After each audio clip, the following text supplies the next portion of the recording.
இப்படி மழை பெஞ்ச நேரத்தில் வாரத்துக்கு ஒரு முறை நல்லா மண்ணை கிளறி விட்டோம்னா செடிக்கு எப்போதுமே ரொம்ப நல்லாவே வளரும், ரொம்ப செழிப்பமாக இருக்கும். காய்காப்பும் பூ பூக்கிறதும் கூட ரொம்பவே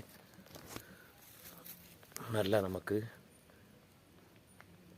செடியை வச்சுக்கிட்டு பூ பூக்கலை காய் காய்க்கலை என்னடா பிஞ்சு விடலை அப்படின்னு நினைக்க வேண்டாம்.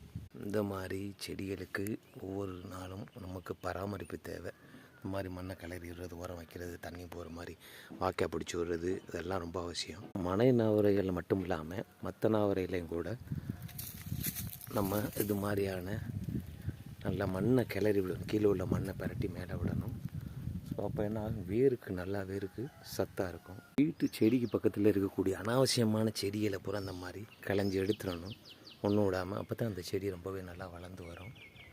வாய்க்கால் பிடிச்சி விடுறதும் கூட நல்லா வாய்க்கால் பதமாக பிடிச்சி விடணும். பயனில் தான் மற்றவர்களுக்கு ஷேர் பண்ணுங்கள். மறக்காமல்